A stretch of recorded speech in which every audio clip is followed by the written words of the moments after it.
اب دیکھیں، اور ایک آیت سورہ ملک کی بہت پیاری ہے کہ الا یعلم من خلق وہو اللطیف الخبیر، کیا وہ نہ جانے جس نے پیدا کیا پھر وہ باریک بین اور باخبر ہے۔ سبحان اللہ۔ اب دیکھیں اس کی مثال، ایک ماں اپنے بچے کی رمز، اس کی عادات، اس کی طلب، اس کی ضرورت کو تب جانتی ہے جب وہ ابھی پیدا ہوتا ہے، ابھی بول نہیں سکتا، تو وہ اس کے رونے سے پہچان لیتی ہے کہ اس کو تکلیف ہے کوئی، وہ اس کا فوراً علاج کرتی ہے یا کرواتی ہے۔ تو بچہ جس ماں نے جنا وہ نہیں جانے گی کہ بچے کو کیا تکلیف ہے۔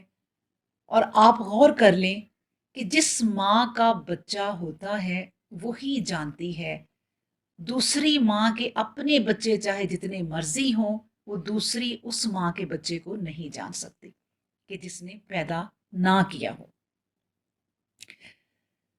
لیکن افسوس کی بات یہ ہے کہ انسان بڑا ہی سخت دل بھی ہے کہ جب وہ بچے بڑے ہو جاتے ہیں تو پھر وہ بوڑھی ماں کو کہہ دیتے ہیں کہ ماں تجھے کیا پتا، آپ چپ رہیں، آپ کو کچھ نہیں پتا۔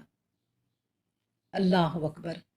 اور وہ ماں کو کچھ نہیں پتا کہ جب تم بولتے نہیں تھے تو وہ تب جان لیتی تھی کہ تمہیں کیا چاہیے، اور اب جب تم بول سکتے ہو، سوچ سکتے ہو، سمجھ سکتے ہو، تو اب ماں نہیں جانے گی کہ تم کیا چاہتے ہو۔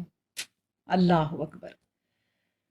تو بس بات یہ ہے کہ اللہ سبحانہ و تعالیٰ کا اس آیت میں اس کا یہ مطلب بھی ہے کہ اللہ سبحانہ و تعالیٰ ان چیزوں کو بھی جانتے ہیں جو ظاہر ہیں، اور ان چیزوں کو بھی جانتے ہیں وَعَالَمُ مَا تُبْدُونَ وَمَا كُنْتُمْ تَكْتُمُونَ، اور جس کو تم چھپاتے ہو۔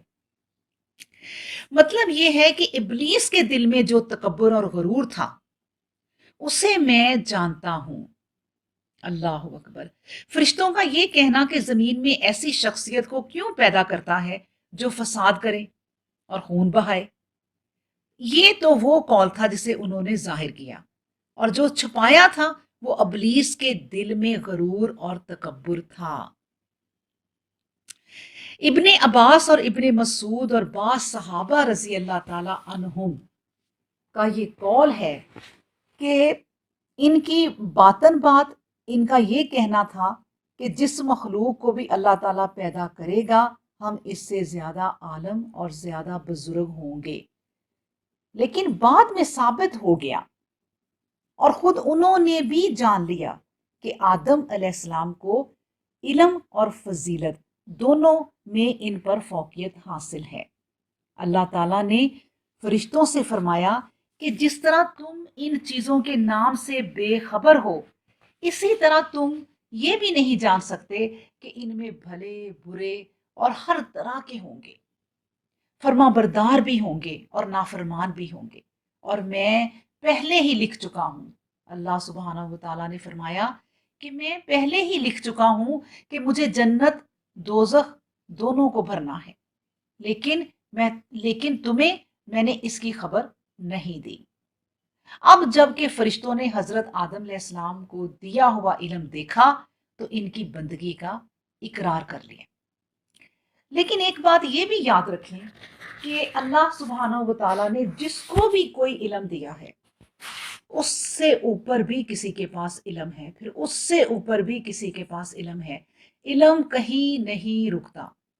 جیسے موسیٰ علیہ السلام نے ایک اپنے خطبے میں فرمایا لوگوں کے ہجوم میں، بلکہ کسی نے پوچھا تھا کہ موسیٰ سب سے زیادہ علم کس کے پاس ہے، تو انہوں نے کہا کہ سب سے زیادہ علم میرے پاس ہے۔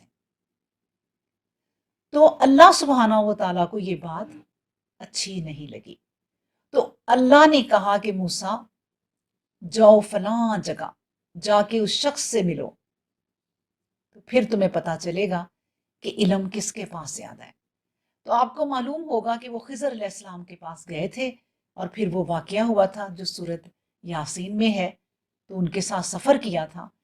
آخر میں انہوں نے کہا تھا خضر علیہ السلام نے کہ موسیٰ یہ سمندر دیکھتے ہو، اس سمندر میں انسان جب انگلی ڈبوتا ہے تو انگلی کے ساتھ جتنا پانی لگتا ہے اتنا بھی علم میرا اور تمہارا نہیں ہے جتنا کہ اللہ سبحانہ و تعالیٰ کا ہے۔ تمام علم اللہ کی طرف ہی ہے۔ اور یہ بھی میں آپ کو بتا دوں کہ حدیث ہے، نبی کریم صلی اللہ علیہ وآلہ وسلم نے فرمایا کہ جو شخص یہ کہے کہ میں عالم ہوں، حقیقت میں اس سے بڑا جاہل کوئی نہیں، اور جو شخص یہ کہے کہ میں کچھ نہیں جانتا، اس سے بڑا عالم کوئی نہیں۔ اللہ اکبر۔